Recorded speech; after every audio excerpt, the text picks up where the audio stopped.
बिगड़ी जन्म अनेक की, गुरु बिन कौन बनाए। नित्य ही दंडवते वंदना, नित्य करूं परिणाम। चरण कमल गुरुदेव के, दुख बन जन सुख धाम। गुरु चरण सरोज में, बंदन बारंबार।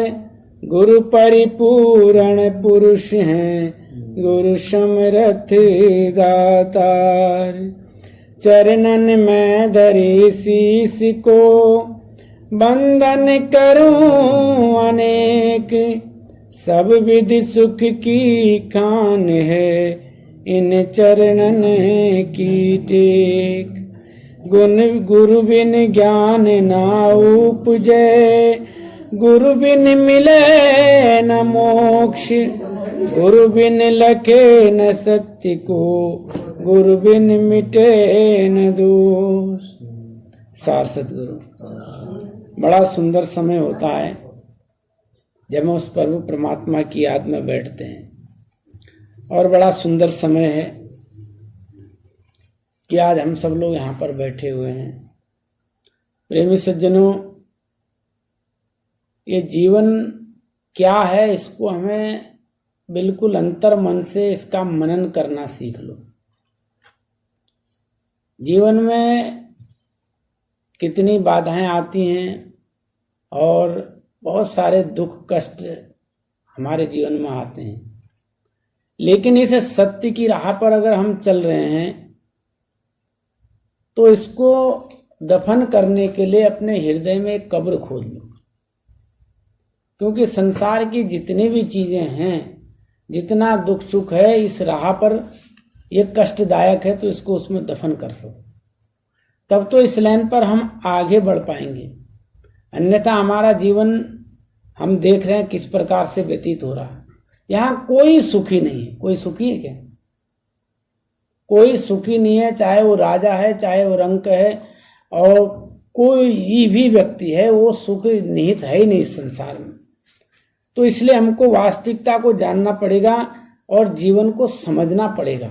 सत्यता को जान करके हम आगे बढ़ पाएंगे, अन्यथा हम जीवन भर सत्य को जानने की कोशिश तो करेंगे, लेकिन सत्य तक पहुंच ही नहीं पाएंगे। इसलिए हमें सत्य जानना है। सत्य क्या है? गुरुजी ने लिखा कि गुरु भक्ति की पौंध बहुत कोमल होती है। बड़े ध्यान से सुनिएगा। गुरुजी ने लिखा कि गुरु भक्ति की पौंध बहुत कोमल और सुहावनी होती है, जैसे केसर बहुत नाजुक वस्तु मानी जाती है। जैसे कहा, अगर 1 किलो भर केसर में मात्र 50 ग्राम धूल मिल जाए, 1 किलो केसर रखी हो, 1 किलो केसर कितनी होगी जानते हैं? फूल से निकलता है ऊपर आग ना, अगर से हाँ डिब्बी में धागा जो, अगर उसमें कहा 1 किलो केसर हो और उसमें 50 ग्राम धूल मिल जाए, तो वो पूरी बेकार हो जाएगी, वो फिर किसी काम की नहीं। हमारे जीवन में हम सत मार्ग पर चल रहे हैं, अगर थोड़ा सा भी हम रास्ते से डिगमिगा गए तो ये समझ लो हमने अपने केसर में 50 ग्राम धूल मिला ली। इसलिए उन्होंने लिखा, इसकी जो पौंध है सुहानी तो होती है, बड़ी सुखद तो होती है, लेकिन ये सुखद कब है? जब हम इसको इसकी लाइन पर चल करके निभाते चलें। आगे लिखा है, वैसे ही गुरु भक्ति थोड़े से लालच में बेकार होती है। भक्ति की पौंध की रखाई करने के लिए सील क्षमा की आवश्यकता जरूरी है। संत जनों ने लिखा है, बागो नजारे न जा तेरी काया में गुंजार, और करनी क्यारी बोए के रहने कर रखवार। क्योंकि कहा कि ऐसा कर्म करो कि तुम्हारा बाग भी न उजड़े और तुम्हारा बाग भी लगा रहे। इस संसार में जैसे कमल कीचड़ में होता है, लेकिन कभी कीचड़ कमल पर आपने नहीं देखा हो। देखा क्या? कीचड़ से कमल तो पैदा होता है, लेकिन वो कीचड़ लेकर के पैदा नहीं होता, उसका फूल एकदम साफ रहता है। ऐसे हम भले ही संसार के कितने ही कीचड़ में क्यों ना हो, लेकिन हमें कमल जैसा बनना है। इसलिए कहा कि करनी क्यारी बोए कर रहनी कर रखवार। हम अपनी जो करनी है, जो अपने कर्म की क्यारी है, उसको हम कैसे उसका ध्यान रखना है, कैसे उसकी रखवाली करनी है, ये हमको बड़ा सोचना और समझना है। आगे कह रहे हैं प्रेम भाव का बहुत ऊंचा स्थान माना जाता है, वहीं भक्ति का उच्च घर है। जैसे सूरज शब्द के रास्ते से ही भक्ति भाव दर्शाता है। गुरु की भक्ति ऐसी अमूल्य पदार्थ है जैसे लोहा से पारस बन जाता है, वह दुनिया की कूट पीट से रहित हो जाता है। ऐसे गुरु भक्ति का प्रभाव है कि अमीर गरीब पंडित सुपच कोई भी गुरु के चरणों में तन मन धन से चिपक जाता है तो वो मंजिल को प्राप्त कर लेता है। उन्होंने कहा कि पारस एक पथरी होती है जो कंचन को लोहा बना देती है। तो यहाँ पर कहा संतों ने कि पारस और गुरु में बड़ो अंतरो जान, वह लोहा कंचन करे वह कर ले आप समान। पारस पत्री का गुण ये है कि वो लोहे को सोना तो बना सकता है लेकिन पारस नहीं बना सकता। पारस पत्री का गुण ये है वो लोहे को सोना तो बना सकता है लेकिन पारस नहीं बना सकता। लेकिन गुरु में क्या फर्क है, वो गुरु को चेला नहीं बनाता, गुरु को वो कंचन नहीं बनाता, वो गुरु शिष्य को गुरु क्या करता है, वो अपने समान बना देता है। और उसके समान बनने के लिए उनने कहा कि कुछ गुरु की बताए हुए रास्तों पर हमको चलना पड़ेगा। तब उनने कहा बागो नजारे नजा तेरी काया में गुलजार, और करनी क्यारी बोई कर रहनी कर रखवार। इसकी रहनी बड़ी अटपटी है, जो इस रहनी पर चल गया तो वो कंचन नहीं बनेगा, वो पारस बन जाएगा। और ये क्या है, ये कर्म पर, आपके कर्म पर डिपेंड करता है कि आप गुरु के बताए हुए रास्ते पर चल रहे हैं या नहीं चल रहे हैं। और कहा इसको प्राप्त करने के लिए चाहे वो अमीर हो, चाहे गरीब हो, चाहे पंडित हो, चाहे कोई भी व्यक्ति हो, जब वो गुरु के शरण में आ जाता है, गुरु के पास आ जाता है तो वो गुरु का हो जाता है। कहा कि धन वाला या बेधन वाला, गरीब अमीर, ऊंचा नीचा, संतों के यहाँ कुछ नहीं होता। उनके यहाँ तो केवल क्या है, जात पात पूछे नहीं कोई, हरि को भजे सो हरि का हुई। जिसने उसको दिल से याद किया, जिसने उसका भजन सुमरण किया, वो उनके हो गए। वरना तो भेलनी के पास कभी भगवान राम जाते हैं? नहीं जाते। वो भी कहते कि वो भेलनी है जाति की, लेकिन गए,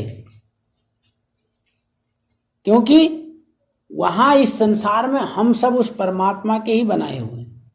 चाहे कोई हिंदू हो, चाहे कोई मुसलमान हो, चाहे सिख हो, चाहे ईसाई हो, चाहे कोई पंडित हो, चाहे कोई शूद्र हो। यहाँ कोई पंडित शूद्र क्या है आज तक हमने नहीं जाना। हमने बस कर्मों के हिसाब से जो जिस काम को करने लगा उसको वो जाति में विभाजित कर दिया और हमने उसी से ईर्ष्या द्वेष करना शुरू कर दिया। लेकिन जब संत जन आते हैं कि वो बताते हैं कि हमारे जीवन का लक्ष्य क्या है, हम अगर जातियों में बढ़ते रहे, ऊंचा नीचा समझते रहे, तो जिस कारण हमारा जन्म हुआ, जिसलिए हमको मनुष्य जन्म मिला, वो काज हमारा अधूरा रह जाएगा, हम उसको नहीं कर पाएंगे। आजीवन बस संसार में भक्ति तो करते रहेंगे लेकिन हम भक्त कभी बन नहीं पाएंगे। इसलिए हमें वहम हटा देना है। इस संसार में हमारे अंदर जितना वहम है, जब तक हमारे अंदर वहम है तब तक हमारे अंदर अहम है। वहम क्या है कि मेरे पास इतनी दौलत है, मैं राजा हूं, मैं गांव का प्रधान हूं, मैं मंत्री हूं, ये उसका वहम है। और जब उसको ये वहम हो जाता है कि मैं ये हूं, इस भ्रम में वो होता है, तो उसके अंदर अहंकार भी पैदा हो जाता है। और जिस दिन वो समझ लेगा कि मैं एक सामान्य मनुष्य हूं, एक दिन मेरी भी स्थिति एक आम आदमी की ही तरह होगी। मरते समय किसी की दौलत किसी के काम आएगी नहीं। आएगी क्या? किसी के काम नहीं आएगी। अगर मरते समय दौलत काम आने वाली होती तो यहां कोई मरता ही नहीं, फिर वहां कोई काम नहीं आता। तो इसलिए हमको इस बात को समझना पड़ेगा, जानना पड़ेगा। ये बार बार बताया जाता है, जनाया जाता है कि इसको जानिए, इसको समझिए, लेकिन हम समझते नहीं।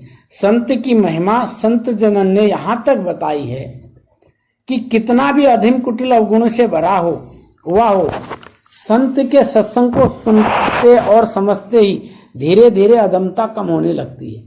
इसलिए रामायण में भी कहा, अब मोहि भाव भयो हनुमंता, और बिन हरि कृपा मिले नहीं संता। उन्होंने एक जगह लिखा कि बिन सत्संग विवेक न होई, और राम कृपा बिनु सुलभ न सोई। नहीं तो रामायण में नहीं लिखते कि बिना सत्संग के विवेक होगा। सत्संग तो हमको करना ही पड़ेगा। ये एक ऐसा है, अगर मनुष्य जन्म पा करके हमने सत्संग नहीं किया, सत्य की राह पर नहीं चले, तो माफ करना प्रेमी सज्जनों, हम अपने आप को कितना ही कुछ दिखा लें कि मैं इतना भजन करता हूं, मैं ऐसा करता हूं, वो बेकार है। इसलिए दिल से मानिए, उस राह पर चलिए। हमने जब गुरुजी नाम देते हैं तो बीड़ा देते हैं, बीड़ा इसी नाम का दिया जाता है कि हे गुरुदेव, मैं आपके बताए रास्ते पर चलूंगा। बीड़ा कसम लेना है। जैसे सूरवीर लड़ने को जाता तो बीड़ा उठाता है कि मैं पीठ दिखा करके नहीं भागूंगा, इसलिए वो बीड़ा उठाता है। तो हम सब लोगों ने बीड़ा उठाया है, तो उस बीड़े को लेकर के चलिए। जब तक हम उस बीड़े की याद नहीं करेंगे तब तक माफ करना कुछ होने वाला नहीं। और जब हम सत्संग में आने लगते हैं, संतों की शरण में आने लगते हैं, तो धीरे धीरे धीरे धीरे हमारी अधमता दूर हो जाती है। कहते हैं दुष्टता दूर होने से सत्संग का प्रभाव पड़ता है, तब काग से हंस बन जाता है। सत्संग में जीव उद्धार के लिए सब ही रत्न मौजूद हैं। उन रत्नों का रस जिसने तनमन से चखा है, वही गुरु मुखी की पदवी प्राप्त करता है। सत्संग का प्रकाश केवल गुरु के ही रंग पर कायम है। अगर कोई कहे कि मुझे सत्संग का फल प्राप्त हो, तो सत्संग का फल तभी प्राप्त होगा जब हम गुरु के रंग में रंग जाएंगे। और जब हम गुरु के रंग में रंग जाएंगे तो फिर दुनिया के रंग में रंगने की हमको कोई जरूरत नहीं है। बस हमको रंगना पड़ेगा, और जब तक हम खुद को रंगेंगे नहीं, और तब तक प्रेमी सज्जनों, दिखावे से परमात्मा खुश होने वाला नहीं। आज नाग पंचमी है, सारी दुनिया नाग की पूजा कर रही है। क्यों? नाग पंचमी तो है, खूब बनाया, हलवा पूड़ी खूब खाया। क्यों? दिखावा नहीं। क्वार मास जब लगे कनागत कागा बाप बनाई राम। एक जगह ऐसे था कि क्या था कि वो सर्प बना लिया ना, ऐसे इसी में है कुछ कि, और बाकी दिन उसको डंडा लेके मार दिया, दिखते ही। तो ये योनियां जो हैं ये क्यों बनी हैं, किस लिए बनी है? अपने कर्मों का भुगतान कर रही है, अपने प्रारब्ध कर्मों को भुगतान कर रही है। लेकिन हमें क्या करना है कि हम मनुष्य का जन्म पा करके हमको गुरु भक्ति की जो राह मिली है उस पर चलना है, उसको चल करके उस पदवी को प्राप्त करना है। और संसार में दिखावा हम कितना ही कर लें, कितने नाग पंचमी मना लें, कितनी कृष्ण जन्माष्टमी मना लें, कुछ कर लें, अगर हमने संतों के शरण में आकर के सत्य राह पर चलना नहीं सीखा तो माफ करना हमने कुछ भी नहीं सीखा, हम कुछ नहीं जानते। इसलिए हमको समझना पड़ेगा, इन बातों को जानना पड़ेगा। सत्संग तो हम हमेशा ही सुनते हैं ना, हमेशा हमको सत्संग सुनाया जाता है, लेकिन हम ग्रहण कितना करते हैं ये हमारे समझने की बात है। इसलिए जीवन में उतारिए। जब तक हम इसको जीवन में नहीं उतारेंगे तब तक कुछ भी नहीं होगा, और जीवन में हमको उतारना ही पड़ेगा। और जीवन कब हमारा सफल होगा जब हम उस रास्ते पर चलने वाले बनेंगे। इसलिए बाहर नहीं ढूंढना है, अंतर में ढूंढना है, उस गुरु ज्ञान को प्राप्त करना है ना।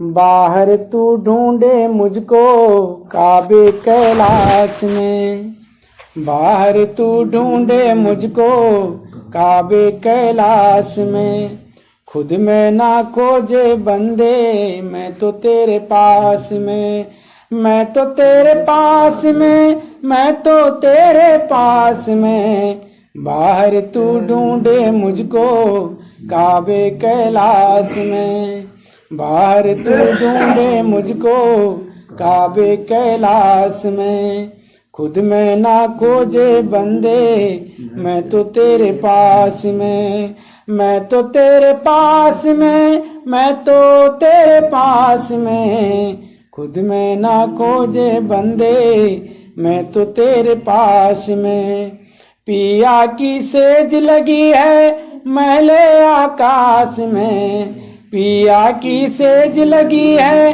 मैले आकाश में, मिलना भी होए मनवा जीना तेरे पास में, मिलना भी होए मनवा जीना तेरे पास में, जीना तेरे पास में, जीना तेरे पास में, बाहर तू ढूंढे मुझको काबे कैलाश में, बाहर तू ढूंढे मुझको काबे कैलाश में, खुद में ना खोजे बंदे मैं तो तेरे पास में, अमृत भी बरसे मनवा तेरे ही पास में, अमृत भी बरसे मनवा तेरे ही पास में, बादल भी गरजे मनवा तेरे ही पास में, बादल भी गरजे मनवा तेरे ही पास में, बाहर तू ढूंढे मुझको